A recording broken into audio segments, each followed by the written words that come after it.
આપનો પરિચય? મુકેશભાઈ કાનજીભાઈ કણજરિયા. મુકેશભાઈ, તમે બોટાદ દસ્તક ન્યૂઝની ઓફિસ આવ્યા છો, શા માટે આવ્યા છો?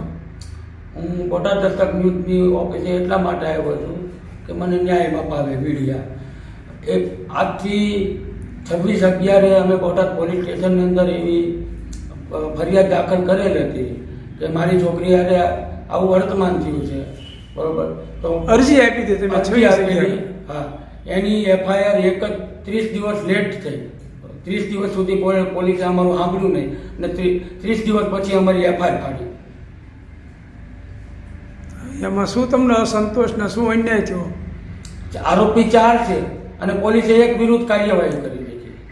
બાકી 3 આરોપીને પોલીસ શું લેવા એના વિરુદ્ધ કાર્યવાહી નથી કરતી. અહીંયા એસપી સાહેબને મળ્યા? એસપી સાહેબ તો બહુ સજ્જન સારા માણસ. એસપી સાહેબને 2 વખત મળ્યો. એસપી સાહેબ અમને વ્યવસ્થિત રીતે કીધું કે મુકેશભાઈ, તમને અમે ન્યાય અપાવશું, બરોબર? 2 વખત એસપી સાહેબને મળ્યા. એસપી સાહેબ ફોન બી કરે છે પણ અમને બોટાદ પોલીસ સ્ટેશનમાંથી કોઈ એનું કોઈ મળતું નથી કે તમે આવો કે અમને જવાબ બી આપતા નથી, બરોબર? એટલે એસપી સાહેબે ફોન કર્યા હતા કે એવું કંઈ કર્યું હતું? હા, એસપી સાહેબે મારી નજર સામે ફોન કર્યો હતો કે તમે એના પર કાર્યવાહી કરો. એટલે કોને ફોન કર્યા હતા? ખરાડી સાહેબને ફોન કર્યો હતો. પછી તું ખરાડી સાહેબ પાસે તમે ગયા તો ખરાડી સાહેબે શું કીધું? ખરાડી સાહેબે અમને એવું કહે છે કે થઈ જશે એમ. એટલે હજી સુધી બાકીના 3 આરોપી ઉપર ફરિયાદ કરવામાં આવી નથી એવું કહેવાનું છે ને તમારું? એ 3 આરોપી ઉપર ફરિયાદ કરવામાં નથી આવે અને 3 આરોપી છે એને એમાંથી 2 આરોપી અમારા ટાંટિયા ભાંગી નાખ્યા હતા, સાહેબ, બરોબર છે? તો હવે એ મારી છોકરી ઉપર કે મને કે કાંઈ અસર કરશે તો અમે હવે જઈશું ક્યાં, બરોબર?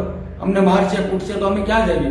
એક બનાવ તો બની ગયો તો હજી પોલીસ આરોપીને પકડી નથી શકતી, બરોબર? પકડતી નથી તો હવે અમે ક્યાં જઈએ?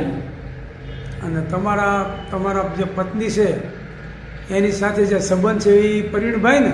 હા, એ પ્રવીણભાઈ ભોગાભાઈ. પ્રવીણભાઈને તો ધરપકડ કરી નથી એમ તમારું કેવું છે ને? નહીં, એની તો ધરપકડ થઈ જ નથી. એની ઉપર ફરિયાદ એફઆઈઆર નથી થઈ એમ? નહીં, કોઈ વસ્તુની એ લોકોને તુકારો નથી કરતા.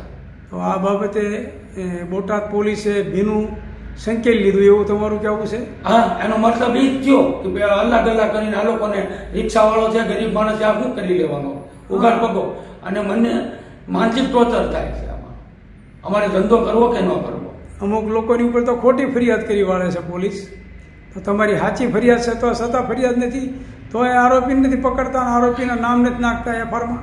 નિર્દોષ માણસને મારી તોડી નાખે છે, બરોબર? અને જે કાયદેસર ગુના કરે છે એવા લોકો વિરુદ્ધ કાર્યવાહી નથી થતી. અમે કાલે એસપી સાહેબને મળવા ગયા હતા પાછા તો પછી એસપી સાહેબને મળીને આવ્યા, પછી ડીવાયએસપી સાહેબને મળ્યા, એમને રૂબરૂ મળ્યા તો એમ ડીવાયએસપી સાહેબે પણ હરખો જવાબ નહીં આપ્યો અમને. મારી છોકરીને લઈને ગયા હતા તો કે પોલીસની પાસે એક જ કામ છે. એસપી સાહેબને તો વ્યવસ્થિત જવાબ આપ્યો હતો ને? એસપી સાહેબે વ્યવસ્થિત જવાબ આપ્યો હતો.